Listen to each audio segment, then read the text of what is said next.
Ladies and gentlemen, good day and welcome to Shriram Properties Limited Q1 FY26 earnings conference call.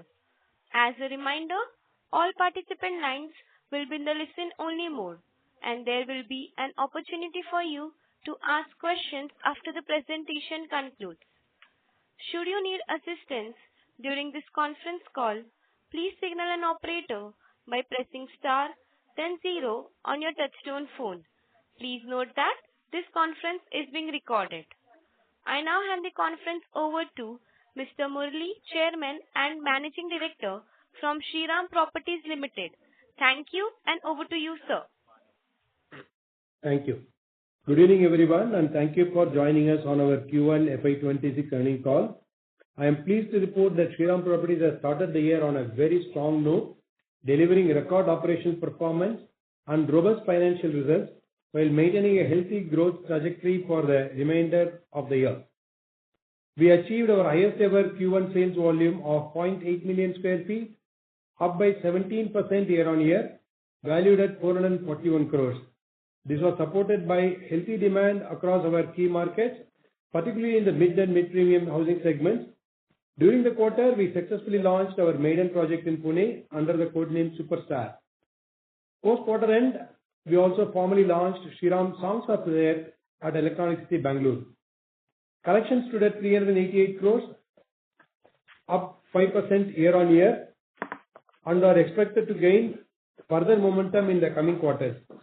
Construction progress remains very strong, enabling healthy handovers. Over 700 homes and plots in Q1 alone have been handed over, building on the record deliveries of FY25. On the financial front, total revenues were 262 crores, aided by healthy handover trends. Gross margin remained healthy at 34%, and we delivered an EBITDA of 46.5 crores. We reported our highest ever Q1 net profit since listing at 20.6 crores. Our outlook for the rest of financial year 26 and beyond remains encouraging. With nearly 80% of our ongoing projects already sold, we are prioritizing faster execution to accelerate cash flows while actively expanding our project pipeline. Supported by India's strong macroeconomic fundamentals and resilient demand in our core segments, we believe we are well positioned to deliver sustained growth and long-term value for our stakeholders. I would like to thank all our customers, partners, and shareholders for their continued trust and support. With that, I'll hand it over to Mr. Ravindra Kumar Pandey, our CFO, to walk you through the detailed financial performance. Thank you, sir. Good evening, everyone. My name is Ravindra Pandey. I am CFO of Shriram Properties. Thank you for taking time to join us today as we present the performance highlights for Q1 FY26. We have uploaded the presentation on the website of stock exchanges, and I hope you all have access to it. Over the next few minutes, I will walk you through the operational and financial performance of the company for the quarter gone by on strategic priorities and growth roadmap for FY26. I am referring to the presentation which has been uploaded, slide number 3. We have started FY26 on a strong footing. Q1 delivered a record first quarter across several key metrics: robust sales momentum, highest ever Q1 collections, accelerated construction, disciplined cash deployment, and a strengthening pipeline. Typically, Q1 is a lean quarter for the sector and for the company. However, the strong momentum from Q4 last year carried through and delivered an impressive start to FY26. End-user demand in our core markets remained resilient, especially in the mid-market and mid-premium segment that anchor our portfolio. Customer decision cycle has shortened and booking velocity have improved. Bangalore sustained its strong performance and Chennai exhibited a clear revival in momentum. We had a remarkable success in our Pune market entry. We are entering a new market after a few years. Our maiden project in Pune, codenamed Superstar, received an exceptional market response and created a strong brand visibility in the city. Our success in Pune can be seen in the context of project's micro-market absorption, a market which has annual absorption of around 1,500 units We could sell around 150 units during the first 4 weeks of launch. This is not just a sales milestone, it's a reaffirmation of the brand's strength in market beyond our hometown. This launch has created a strong buzz and put Pune on track to become our next growth engine. Early success now boosts our confidence in accelerating pipeline addition over the next few quarters. I will explain the Pune project performance in subsequent slides. On launches, momentum improved materially. Following successful launch in Pune, we commenced pre-launch activities in new project at Bangalore.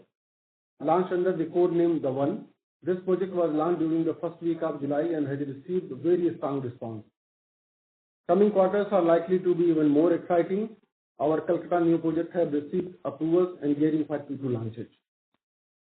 On the business development front, our focused effort has now started showing results. We added one project in Bangalore with GDV of rupees 200 crores during Q1. Several deals are nearing closure and significant new project additions likely during Q2 and Q3. Our focus remains on doubling the upcoming pipeline and is supported by ongoing evaluation of multiple projects with over 20+ million sq ft of development potential. We will explain this more in detail in later slides.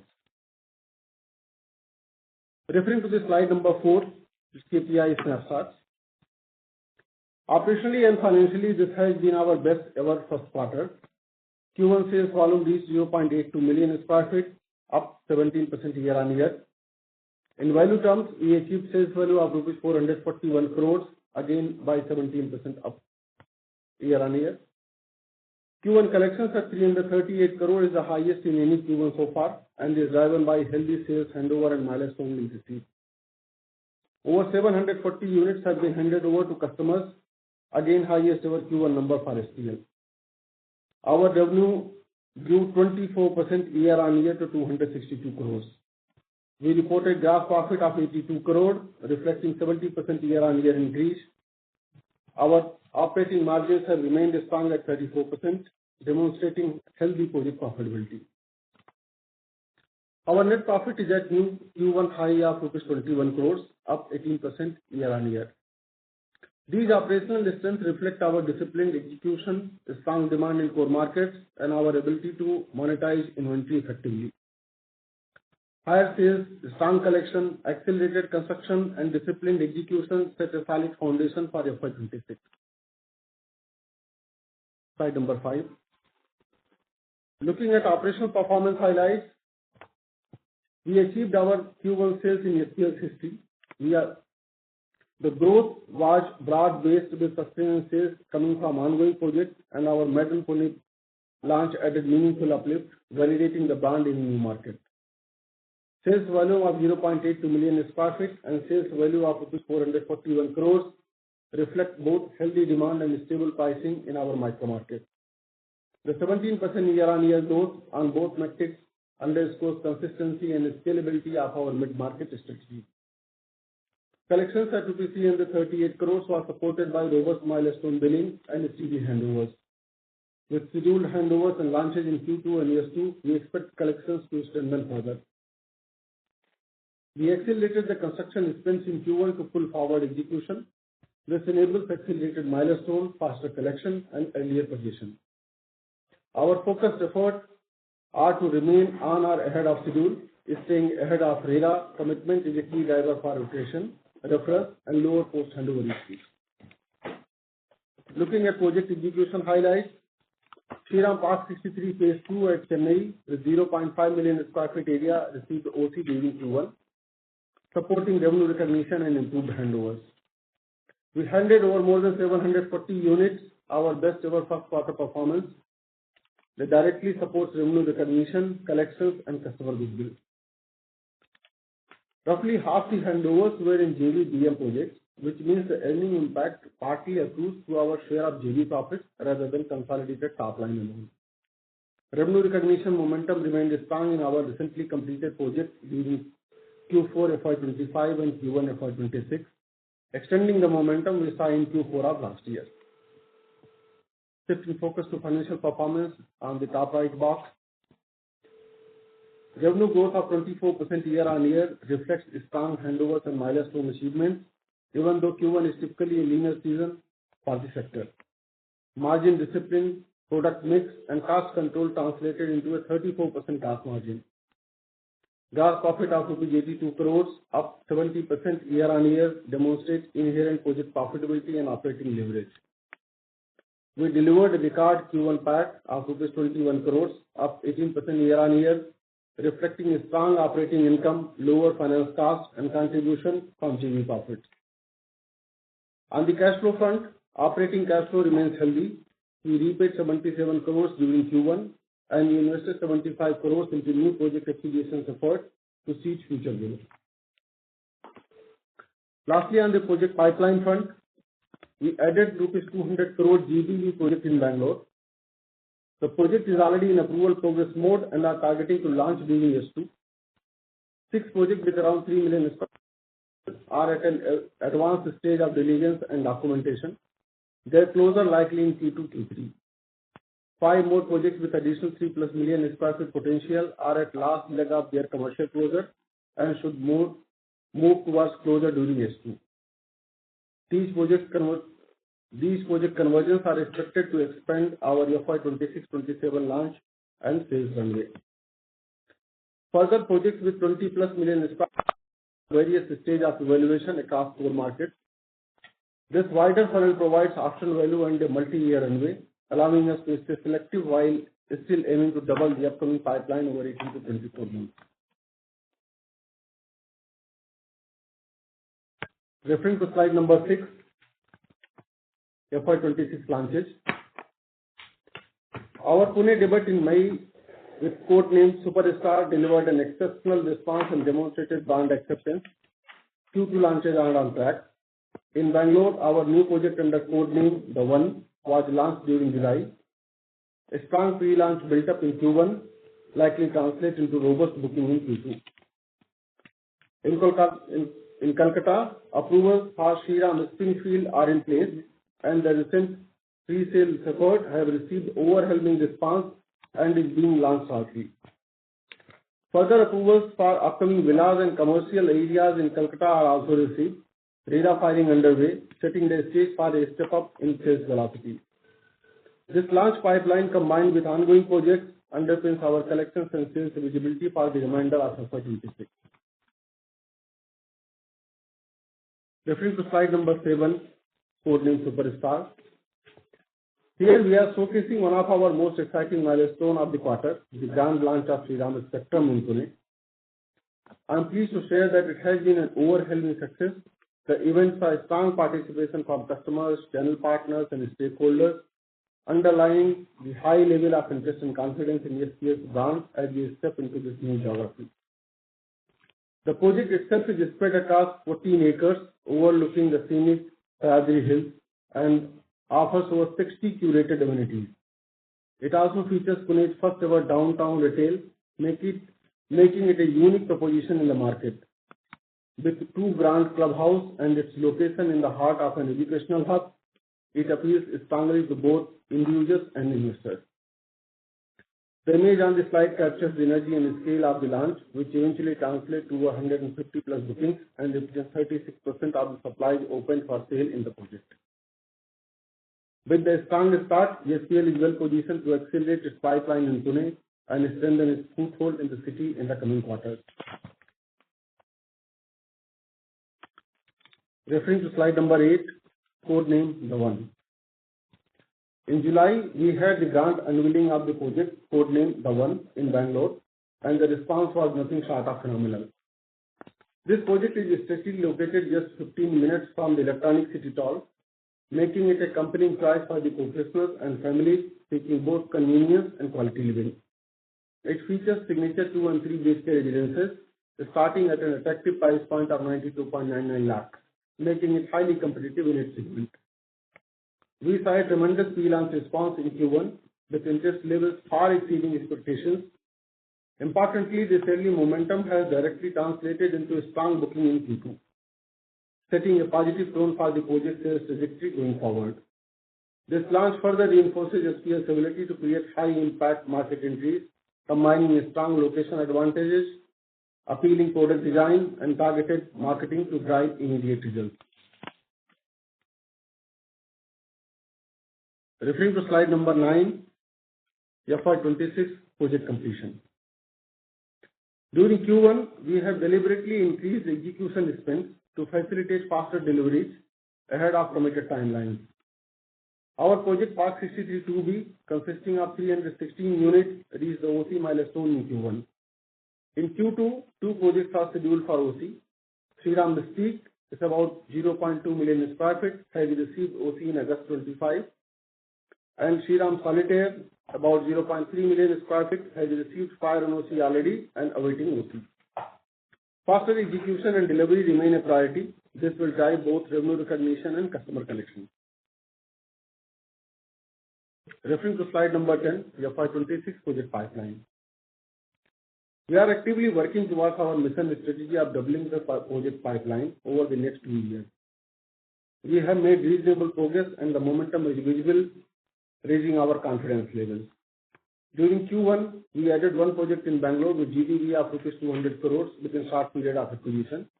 Approval process has started ahead and it is expected to launch in Q2 FY26. 6 projects totaling 3 million square feet are nearing closure. 5 projects totaling around 3 million plus square feet of projects are at an advanced stage of commercial closure. Several other opportunities with 20 plus million square feet of development potential are under various stages of evaluation. The pipeline expansion is strategically distributed across various development models, including own, JDA, JV, and DM. This diversified approach allows us to optimize resources and maximize returns. We are confident that these efforts will contribute significantly to achieving our mission 1, 2, 3, 4 targets by FY28. Referring to slide number 11, honors and accolades. We continue to receive a strong industry recognition, winning awards for marketing excellence, product design, and segment leadership.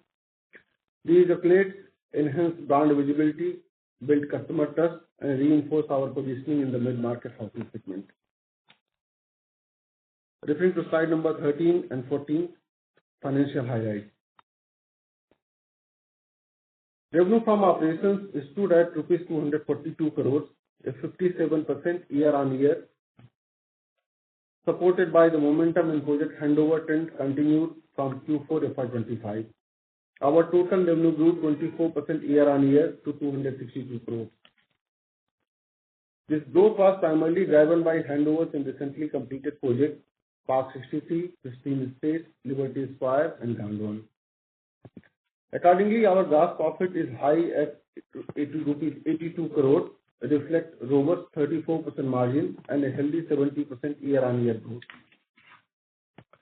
EBITDA stood at 47 crores with an 18% margin. EBITDA growth muted to higher other operating income during Q1 FY25 on account of reacquiring the economic interest of Pristine Estates JV stake from ASK. Our JV portfolio also contributed meaningfully with a profit share of 5 crores, representing 46% of total handovers in Q1 coming from JV projects. Finance costs declined 16% year-on-year and interest expenses declined 11% year-on-year, supported by lower interest expenses and reduced non-cash charges related to non-compete fee in Kolkata. Other expenses were slightly higher due to new project launches related costs.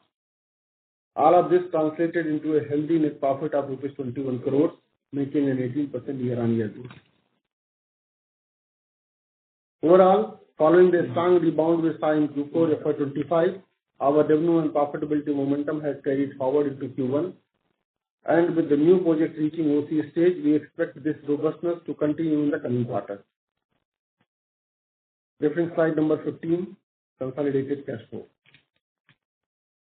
Operating inflows improved to 221 crores, up from 163 crores last year. We deployed rupees 111 crores into construction and 75 crores into new project investment. Debt repayment during the quarter amounted to rupees 77 crores. Reflecting our council's strategy to channel cash into construction and growth investment to secure future revenues and earnings, resulting in negative free cash flow for the quarter. Cash and cash equivalents remain robust at 187 crores, reflecting in strong liquidity even after substantial loan repayment and new project deployment.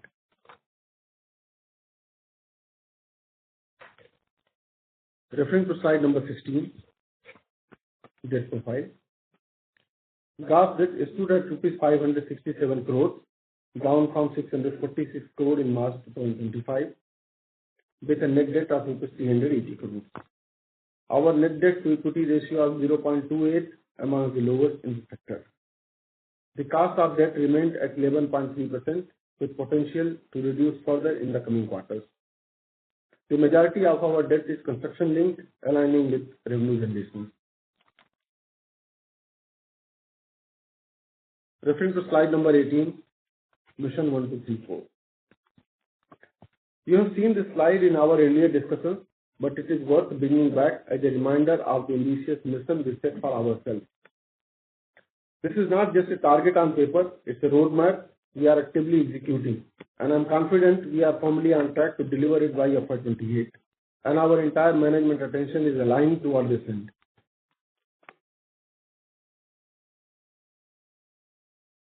FY26 outlook guidance, referring to slide number 19. We continue to maintain our FY26 guidance as previously shared.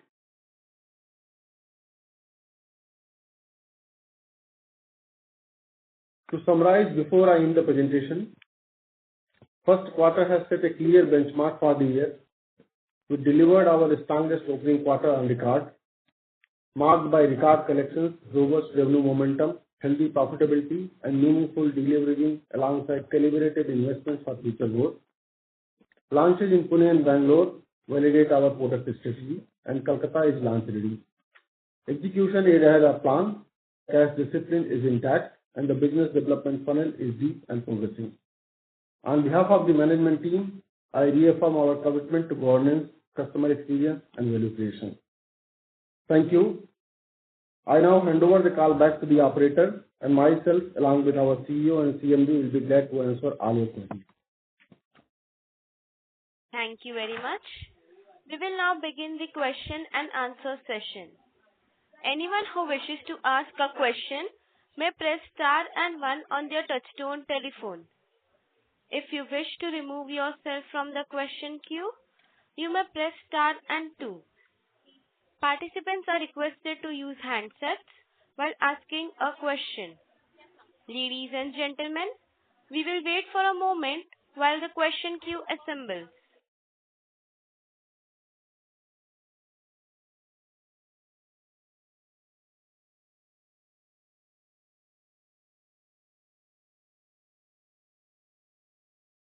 The first question is from the line of Deepak Poddar from Sapphire Capital. Please go ahead. Hello, am I audible, sir? Yes, sir. Please go ahead. Yeah. Thank you very much for the opportunity. So just wanted to understand, this entire year we are talking about 3,300 to 3,600 kind of a unit handover. Generally as a policy, we book revenue only post delivery, right? Hello? Yes, sir. Can you hear me? Yes, sir. Yeah, now sir, we can hear you, yeah. Okay. Yes, we book revenues. We are allowed to do income recognition only on handover, registration and handover of the apartment. Sure. So, can you just give us some breakup in terms of that 3,300 to 3,600 units handover? So, some I think you are targeting from Solitaire or Mistake, right? So, around 400, 450 units handover we are expecting to do maybe in second quarter, third quarter. So, can you throw some light on the breakup? Where this 3,300 unit we are targeting for handover? Yeah, that's doable. Out of the 3,800 units, there are, as I see it, 9 projects are there. In all, we have about 9 or 10 projects account for the 3,800 units. Big part will come from Kolkata, 1,200 units, and which is Sunshine 1. And then Bangalore will have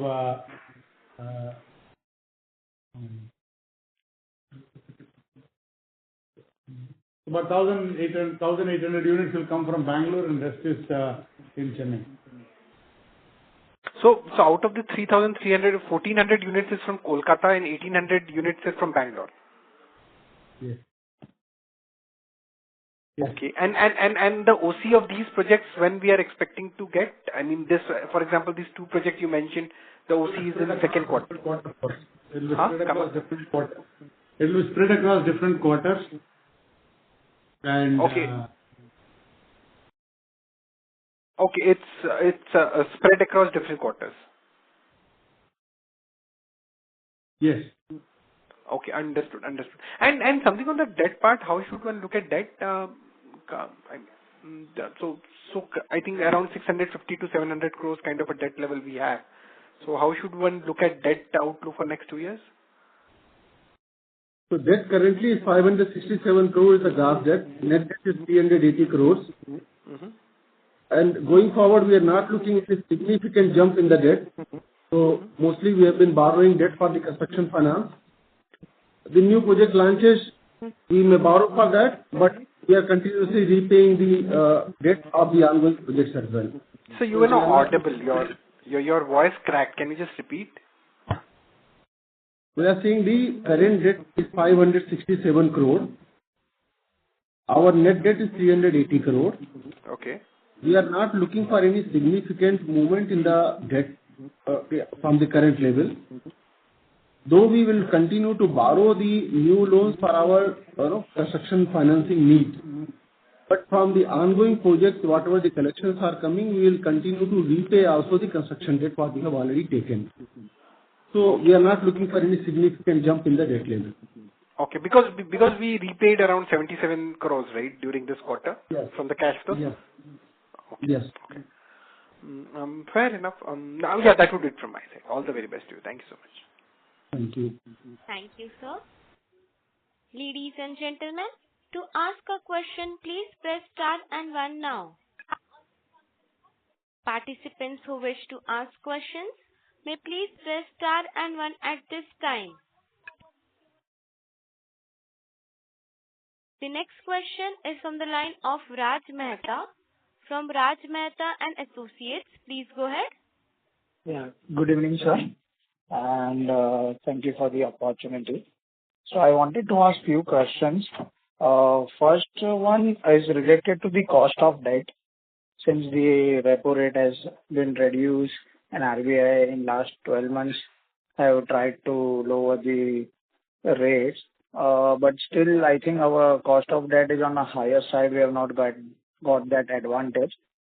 So what is your view on that? And in future, is it we are going to refinance the debt at a lower end, or it will remain at the same level?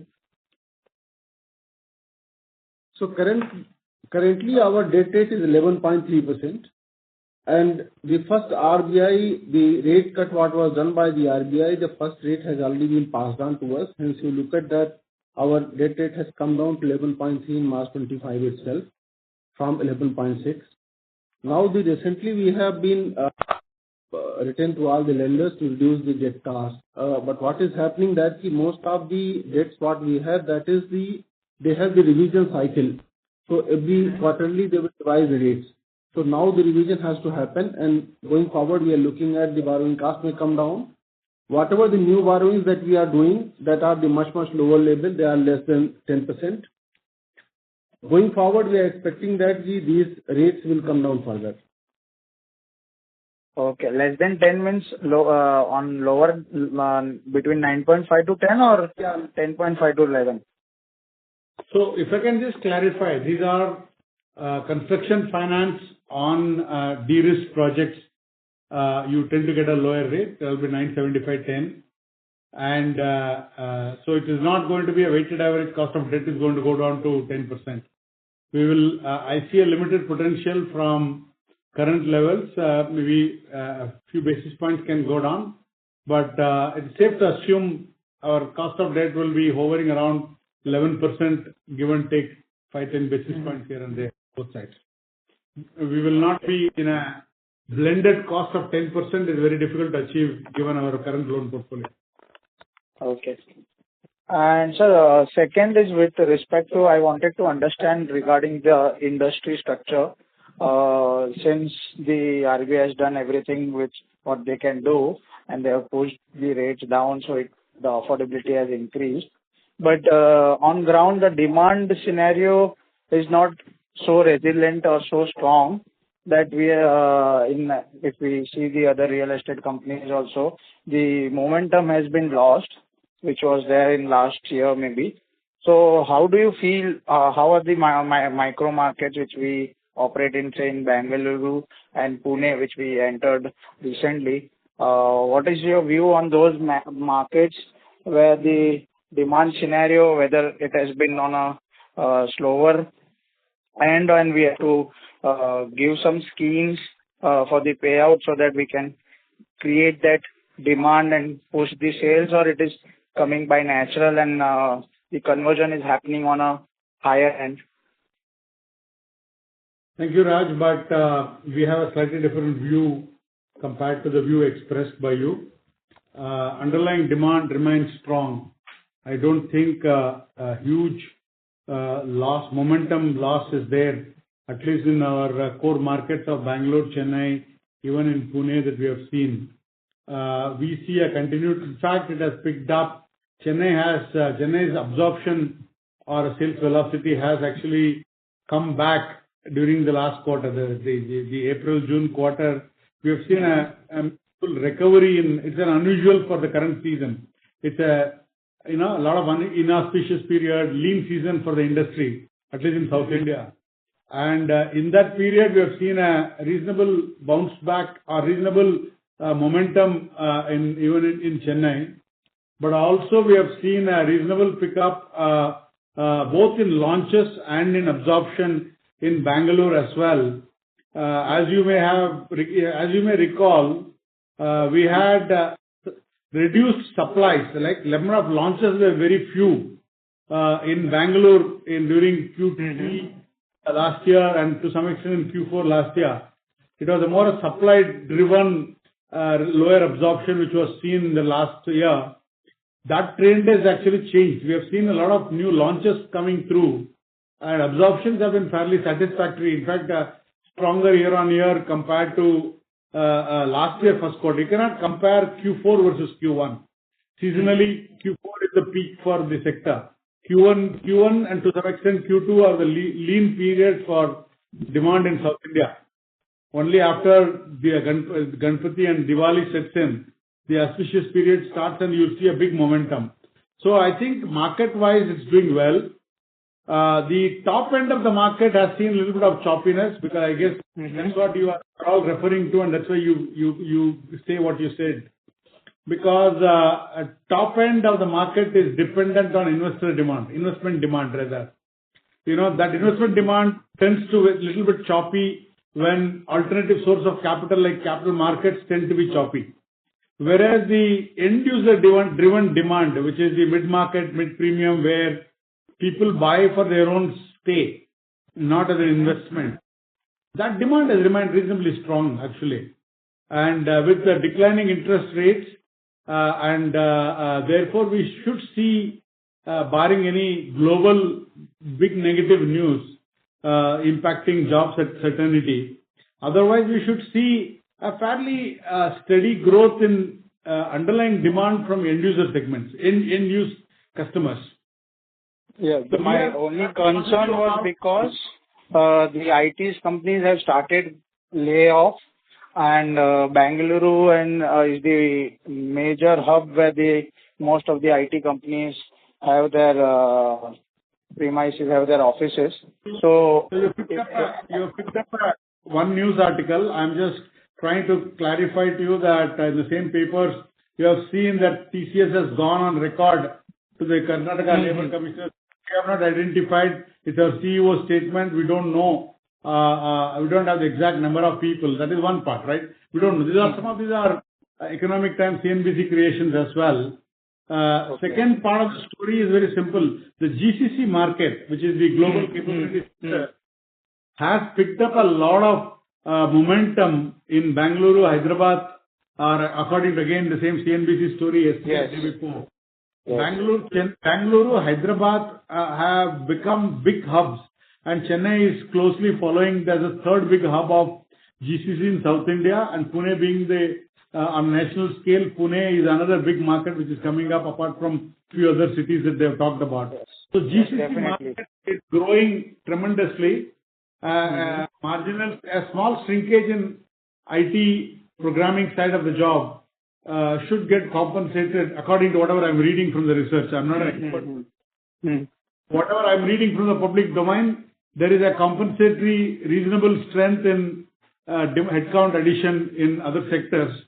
So we don't think, unless the entire IT collapses and increments don't happen, people get fired, then there will be a confidence crisis in the minds of customer and that might lead to. But as of now, as we speak, I don't think we have seen any signs of those at this stage, but we never know what Trump will do. But are we able to increase our average realization, or that is becoming a stagnant and we are focusing on volume driven? As I said in my earlier earnings call, I don't think we will see a big price hike during this year. The era of double-digit price hike that we saw post-COVID till last year, I think that might not happen. Developers have realized at some stage you are going to compromise demand if you go on increasing 15% a year. And that's the benefit of consolidated industry, right? Everybody, practically every developer we have seen the pricing for launches and advertisements that we are monitoring. Prices have almost stabilized. During the quarter, we would have seen about a couple of basis points, a couple of percent increase, 1 or 2% in some micro markets and 2 to 3% in other micro markets. So the prices are not going anywhere this year, but that's fine. We have moved up in a price curve in a big way. So with the stable prices, rising demand should really get good traction for the developers. Okay. One last piece on this. The Mm-hmm. new launches are attracting good pricing momentum. For example, as Mr. Pandey pointed out, we launched a project called the code name called D1, which is what will be eventually called as Shriram Songs of the Earth. It's about 10 minutes away from Electronic City. Okay. The project has delivered at least 600 rupees more than our initial expectation we had while buying this land about a year ago. So the launch moment, and we keep revising the price. During the launch, we keep revising the price or refining the price for every 50 units. And when we see those allocation weekends, when we sit and see the what in your capital market language, book building, order book, as the book builds nicely, we keep refining the price. And that trend of new project price momentum is encouraging. So, sir, if I will ask one question related to if we are going to invest in new projects in coming years, and there is a stoppage in price appreciation, or maybe there will be very less price appreciation, and we are focused more on demand driven. So, in that case, if the demand suddenly, due to any external factors, goes into a toss, then are we able to convert any project and make profit?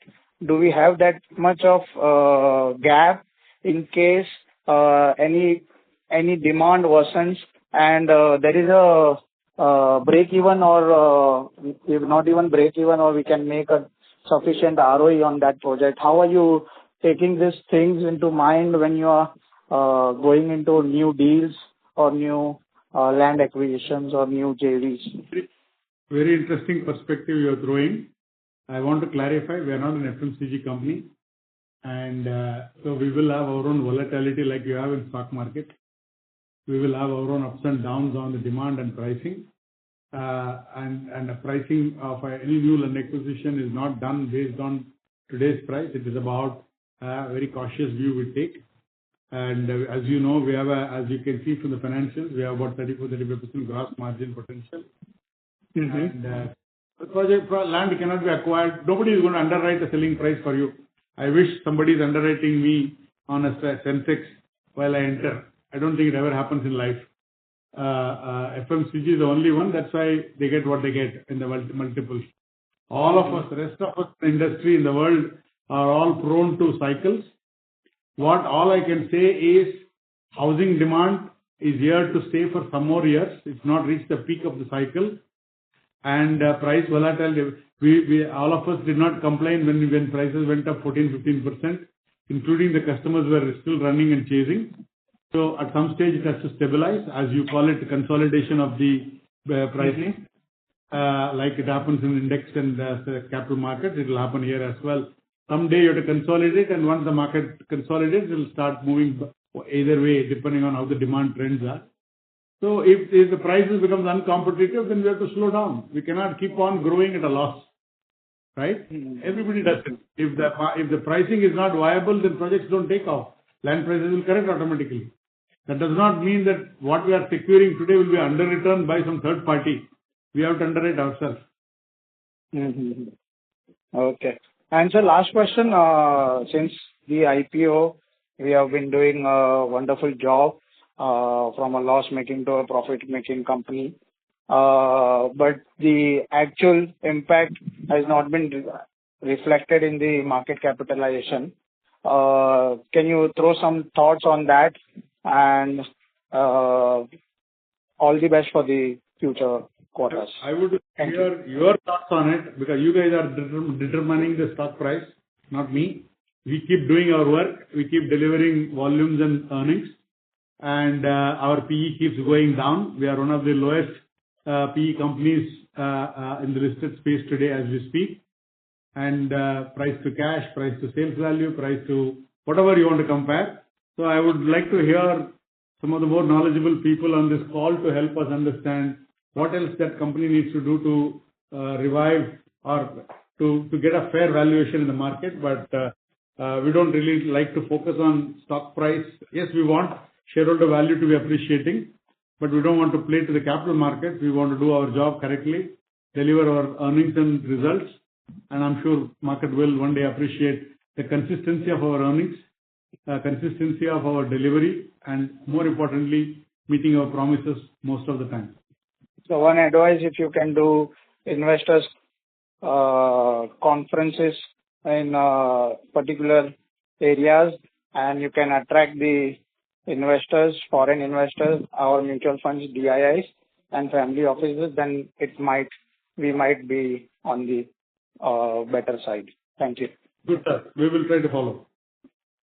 Thank you, sir.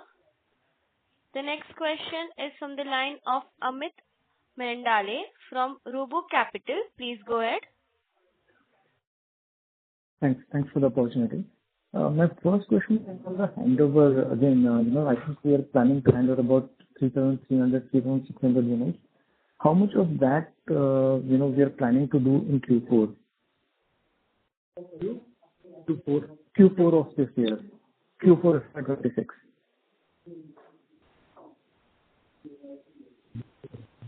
About 25% handovers, 25% or more handovers will happen in Q4. Okay, and for these 3,400, 500, typically what would be the revenue if we manage to deliver all the units? What will be the revenue if you what will be the revenue if you hand over all the 3,000?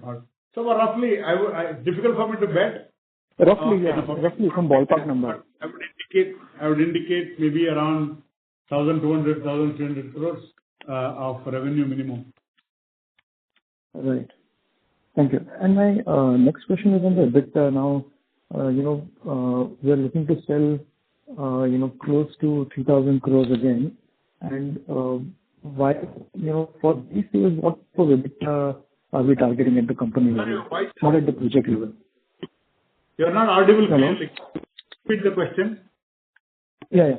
So for the current producers that we are doing on a quarterly basis, and we are planning to sell about 3,000 crores plus for FY26, what type of EBITDA margins are we looking at? And EBITDA at the company level, not at the project level. We have consistently maintained that our quarter-to-quarter volatility will always be there depending on the revenue recognition. But no, sir, I'm not looking for accounting. Sir, sorry to interrupt. I'm not looking for accounting number. I'm looking for project level profitability? I mean, when you're selling the project, what type of project level EBITDA we have, and then what type, and in the call, what type of net company level EBITDA do we see?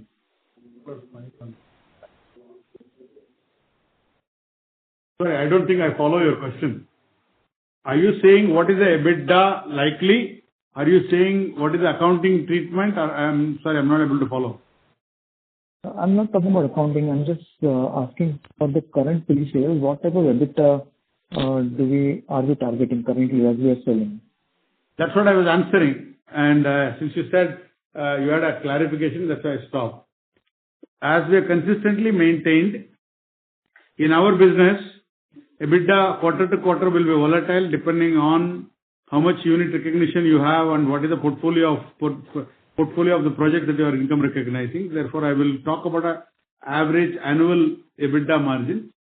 We have consistently maintained over the years that we will aspire and will continue to drive towards EBITDA gross margin of 30%, EBITDA margins of about 25%, PBT margins of about 8 to 11%.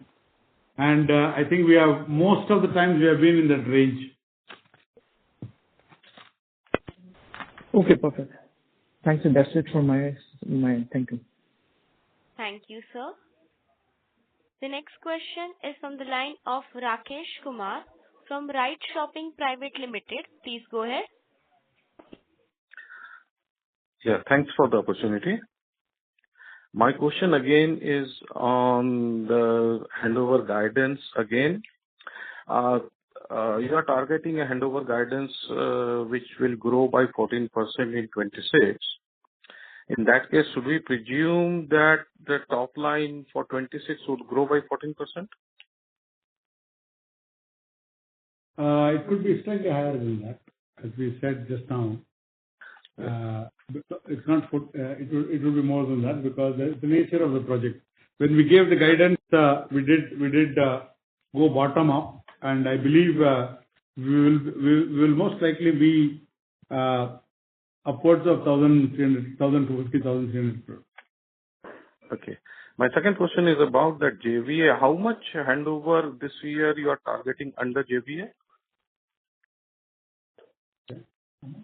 Handover in JV. 27. Out of the 3,300, 3,600, we would have close to about 1,000, roughly about give and take some 1,000, roughly about 1,000 units will be in JV. Okay. My last question is about your income tax provision. I think in this quarter there is a quite less income tax provision. What is the reason for that? So that assessment is done. That assessment done on a quarterly basis, based on wherever is there any other deferred tax provision, reversals, because we keep, as you know, we take 3 years to complete a project, right? Right. So during the period life of this project, there would have been some provisions made at different points of time, because initially we incur loss and we incur profit towards the end of the project. And so those deferred tax provisions, if there are any created in the past based on the projected profitability of each project, that gets reversed at some point of time. So it's a very volatile number on a quarter to quarter basis. Okay. And my last comment on that shareholding, value or the market capitalization. I think what I see when comparing your company with all other companies, your ROE is quite low, which is, I think, roughly about 5.5 last year. Whereas I see all other companies, they are in the range of, tens. So yeah, that is just one point that I wanted to. I just want to submit some publicly available data. Right. We will look at it. We will look at that very closely. Yeah. In most of the southern regional players that we keep comparing ourselves to, okay, who have a very superior valuation as we speak. Except Brigade, which has a ROC of 13 and ROE of 14.8%. Right. All other companies have a single-digit ROC and ROE at this point of time. Prestige 7.69, 3.5 ROE. Shobha 6.44, 2.68 ROE. Puravankara 6% ROC, -10 ROE. Godrej Property 6.5% ROC, 8.91 ROE. Lodha and Oberoi, of course, have a very high double-digit number, 15 and 14%. Yeah. Compared to it, we have 10%, 25, we had 9.98% ROC and a 6% ROE. So it's not that different, but maybe you have a point, maybe that is, some people are looking at between national players versus us. We'll work towards it. It will take at least a couple of years for our ROC, ROE to improve. We have, if you may recall from our earlier conversation, we expect to be in a double-digit or mid-teen ROCE in the next 24 months. By FY28, we would have a mid-teen ROE as well. But we'll work towards it. But I'm not sure whether others are getting other numbers are significantly superior. I don't know, but they all have a very high earnings multiple. Right. No, that's great. That's all from my side. Thank you. Thank you, sir. Ladies and gentlemen, to ask a question, please press star and one now. Participants who wish to ask questions may please press star and one at this time. The next question is from the line of Rajesh Agarwal from Moneymore. Please go ahead. So how do we look at our pre-sales? How do we quantify that? Sorry? How do we look at our pre-sales? How do we look at our? Sorry to interrupt. Rajesh sir, can you please use your handset? You are not audible. Okay. How do we look at our pre-sales? How do we quantify that? Our pre-sales are quantified based on confirmed booking by the customer. Okay. And supported by the advances. Okay. Supported by an advance. We don't consider anything as a booking unless there is a meaningful upfront contribution, which is at least 2 lakh rupees of check for 2-bedroom house and 3 lakh for a 3-bedroom house. Okay. And without that, we don't take 10,000 rupee bookings and all. And from the booking time, that's how we count our pre-sales. And we don't take EYs and all that. And from the time of booking, we do KYCs and all the verifications. If booking being a T plus 30, they should have paid 9.9. T plus 60, they should have paid they should have signed the agreement and paid 20%. So then what is the current pre-sales now value? Current pre-sales value, total value. Current pre-sales value is the presentation at 441 crores. 441 crores. And so, do we have people who are backing out in anything of 80%, or people on 1% or 2%? After the advance, they back out. People back out. People do back out. Customers are customers, right? Okay. After signing confirmation, then the 1 lakh, 2 lakh, the 2 lakh and 3 lakh which is given is non-refundable. Okay. If they back after the 9.9, then there is a preset withholding which is already in the forms, and we withhold that number and pay the balance. After contract, after agreement to sell is signed, because in Bangalore and Chennai both, we don't sign sale deed like Bombay till the OC is received. So therefore, it is registered. And so after they sign agreement and if they cancel, again there is a withholding amount which is usually very prohibitive number. So we see a very low cancellation post 20% payment. Cancellation, some extraordinary cases where family issues, health issues, those kind of things. Generally, we don't see a big cancellation after agreement is signed and 20% is paid. Okay, sir. Thank you. Thank you, sir. The next question is from the line of Raj Mehta from Raj Mehta and Associates. Please go ahead. Yeah, hi.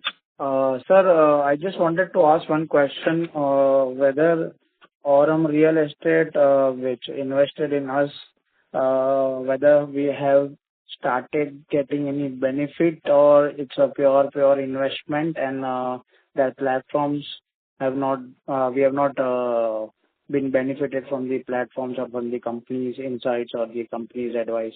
How is the relationship with the Aurum in real estate as of now? Yeah, just to correct the fact, Aurum Real Estate is an unlisted, they're a private company. They have not invested in us. The investor in us is called Aurum PropTech, which has about 8 or 9 investments. They're purely a property and property technology investment company. All belong to the same group, so your question is still valid. They are very small operations. They have very small operations in Bombay. They are not a big developer. So I doubt whether we will have a significant exchange of knowledge between both of us.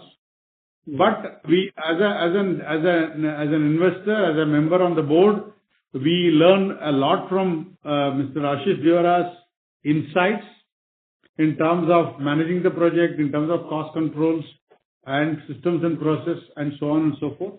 So as of now, if you are talking about any business partnership or an alliance that we have, we don't have one, and we are not sure whether we'll have anything anytime soon. If at all we try to do anything from partnership activity, it has to be approved by the shareholder because they will be a related party.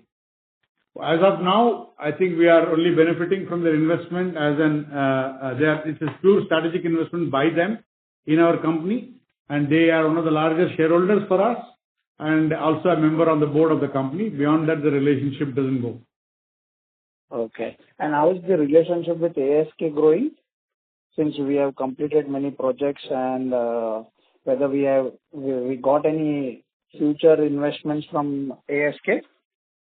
Yeah, ASK, we had committed, we have only one more project scope left in the platform that we have signed up.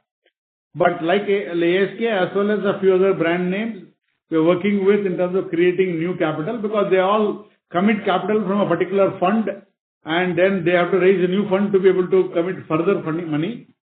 ASK is already in the conversation for additional limits, additional similar platforms. We are working on it, but we already have at least scope for another 135, 140 crores of investment that can be made from the existing platform itself. We are working towards deploying that soon, and then we will enter into an additional similar platform with ASK as well as others. Okay. And with respect to the government royalty, can you just guide us what's the status now? As I said in my May call, we think we have made a meaningful progress. The final decision outcome is expected. As is with any government, it is expected any time, but it has not come through for the last couple of quarters. So I would probably reserve my estimate on timeline, but I think the path is fairly clear. It has been signed off by a lot of people in the government, and therefore we believe we should be on a right track. So how much reversal can we do in our PNL if the order goes in our favor? Then how much reversal or how much PAT can increase because of that? No, I'll stay away from estimating that for now. But it is an exceptional one-time entry, so it will not have it should not be seen as part of a PAT, because it will be below the line as an exceptional item, because it will be a one-time gain. Mm-hmm. And sir, last question was related to how much savings are being made now, since we are not going to pay the royalty to the Shriram Group. We have annually we have incurred about 5% of PBT in the past, which is about 4 crore or something. That was the number, that annual run rate we had in the past couple of years. To that extent, we will save during this year, and we currently still use a member of Shriram Group as a tagline. When that stops, that royalty contribution will stop permanently. So as of now, we are paying royalty because we are using that tagline. We will not pay the full royalty because we have stopped using the brand identity, and we will stop using this member of Shriram Group in the foreseeable future or in the near future. and we haven't really committed any royalty flow on the member of Shriram Group usage. So therefore, for all practical purpose, entire royalty would be saved during the current financial year. Okay. And sir, if it's possible, then since you yourself know how much undervalued is our company, then is there any chance of increasing promoter shareholding to a certain extent and give the investor the confidence of the same? Thank you. There is no immediate plan to increase promoter holding. As you know, there's a transaction which is already approved by SEBI and it is in the working in terms of interested promoter transfers. Only when that project is complete, then we will think about any other thing. But as of now, you should assume there is no promoter increase in promoter shareholding from the market purchase. Thank you. Okay. Thank you. Thank you, sir. As there are no further questions from the participants, I now hand the conference over to the management for closing comments. Thank you everyone for being part of this call, and it has been a good quarter, good start to the financial year, and we are happy to see you turning up in a large number to listen to our perspective on the earnings and the performance and outlook. And thank you once again for being on the call, and we are happy to answer any queries that you may have at any point of time directly through SGA, or you can approach us directly. Either way is fine. Thank you once again for being on the call. Thank you, sir. On behalf of Shriram Properties Limited, that concludes this conference call.